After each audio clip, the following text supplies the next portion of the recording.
बहुतेक hair products fail होतात कारण ते हेअरला ट्रीट करतात, हेअर फॉलिकलला नाही. हेअर स्कॅल्पच्या सरफेस वरून ग्रो होत नाहीत, ते स्किनच्या आतमध्ये असणाऱ्या एका लिव्हिंग स्ट्रक्चर मधून ग्रो होतात, ज्याला की हेअर फॉलिकल म्हणतात. जेव्हा तुम्ही हे समजाल तेव्हाच हेअर फॉलची इफेक्टिव्ह ट्रीटमेंट पण तुम्हाला समजेल. हाय, मी डॉक्टर समीक्षा मेहरे त्यागी, प्लास्टिक आणि हेअर ट्रान्सप्लांट सर्जन. या व्हिडिओमध्ये मी स्कॅल्प आणि हेअर फॉलिकल सायन्स अगदी सिंपल भाषेमध्ये एक्सप्लेन करणार आहे, जेणेकरून हेअर ग्रोथ साठी खरंच काय इम्पॉर्टंट आहे ते तुम्हाला कळेल. सुरुवात करूया स्कॅल्प पासून. स्कॅल्प म्हणजे तुमच्या डोक्याची स्किन, पण ती एक स्पेशलाइज स्किन आहे. स्कॅल्पचे मुख्य काम आहे की हेअर फॉलिकलला प्रोटेक्ट करणे, त्याला ब्लड सप्लाय देणे, हेअर फॉलिकल साठी हेल्दी एन्व्हायरमेंट तयार करणे. हेल्दी स्कॅल्प हेअरला सपोर्ट करतात, पण फक्त स्कॅल्प केअर करून डॅमेज हेअर फॉलिकल ठीक करू होत नाही. आणि हा फरक समजणं फार आवश्यक आणि महत्वाचं आहे.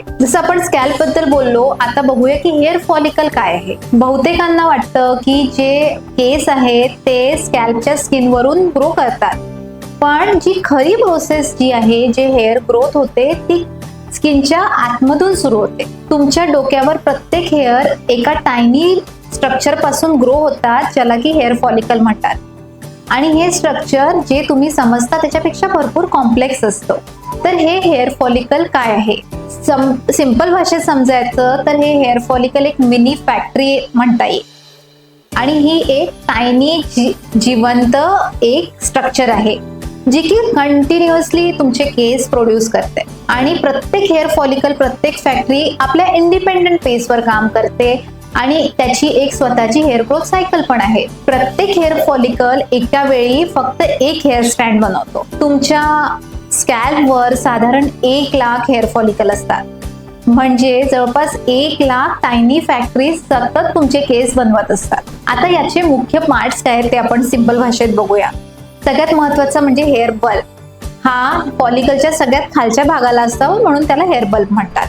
आणि हा हेअरचा प्रोडक्शन सेंटर आहे, जिथून हेअर बनतात. आणि इथेच एक स्पेशलाइज सेल फार फास्ट डिवाइड होतात, म्हणून आपण बघतो की ते केसांना वरती पुश करतात आणि आपले केस हळूहळू वाढत राहतात. याला तुम्ही झाडांच्या मुळांसारखं पण समजू शकता, जिथून हेअर ग्रोथ तुमची सुरू होते. आणि हे का इम्पॉर्टंट आहे, कारण की ह्या हेअर बल्ब मध्ये कुठलंही इन्फ्लेमेशन, इन्फेक्शन, स्कारिंग किंवा कुठले पण स्किन प्रॉब्लेम असेल तर डॅमेज होईल. आणि जर हेअर फॉलिकल परमनंटली डॅमेज झाला तर ते तुमचं हेअर प्रोडक्शन नेहमी करता बंद होऊ शकतं.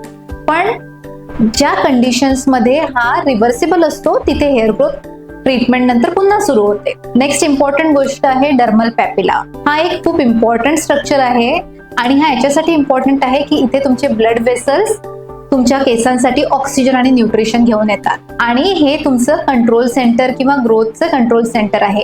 तुमचे केस किती थिक आहेत, किती लॉंग आहेत, स्ट्रॉंग आहेत, ते तुमच्या या स्ट्रक्चर डर्मल पॅपिलावरनं डिसाइड होतात. मेल्स मध्ये जो हेअर लॉस होतो, जो DHT हॉर्मोनचा इम्पॅक्ट होतो, तो या डर्मल पॅपिलावर होतो. त्यामुळे केस हळूहळू पातळ होतात, श्रिंक होतात आणि इव्हेंच्युअली केस बनणे नेहमी करता बंद होतं. नेक्स्ट इम्पॉर्टंट पार्ट आहे stem cell zone. Stem cell झोनला बल्ज एरिया पण म्हणतात. या भागात स्टेम सेल्स असतात आणि ह्या स्टेम सेल्सचं इम्पॉर्टन्स म्हणजे जेव्हा हेअर ग्रोथ सायकल असते त्यावेळी जे फॉलिकल्सला रिजनरेशन करायचं काम आहे, म्हणजे फॉलिकल्सचं रिपेअर आणि रिन्युअल सेंटर म्हणजे हा पार्ट आहे. आणि म्हणूनच जेव्हा मी हेअर ट्रान्सप्लांट करतो तेव्हा या स्टेम सेलला इन्क्लूड करणं फार आवश्यक असतं, जेणेकरून ट्रान्सप्लांटेड बाल वर्षानुवर्ष तुमच्यासाठी नवीन केस बनवत राहते. नेक्स्ट इम्पॉर्टंट स्ट्रक्चर आहे नर्व सप्लाय.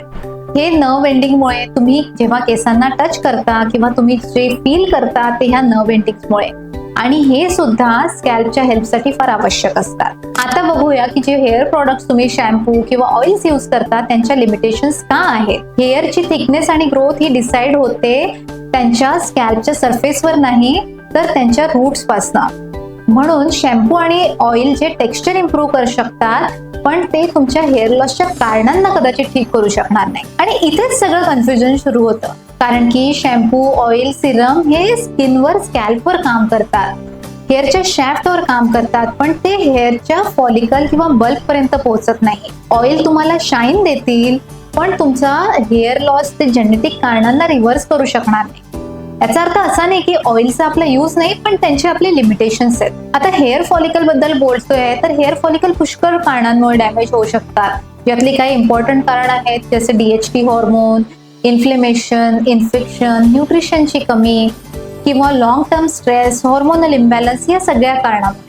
आणि मग हळूहळू तुमचे हेअर फॉलिकल श्रिंक होतात. त्याला की या प्रोसेसला मिनिएचरायझेशन असं म्हणतात. मिनिएचराइज फॉलिकल जेव्हा होतात तेव्हा केस पातळ आणि कमजोर होतात आणि शेवटी ते नवीन केस बनणं बंद होतं. तर आता दुसऱ्या साईडला आपण हे बघू की मेडिकल ट्रीटमेंट कसे काम करतात. तर मेडिकल ट्रीटमेंट ह्या स्किनला नाही तर हेअर फॉलिकलला टार्गेट करतात.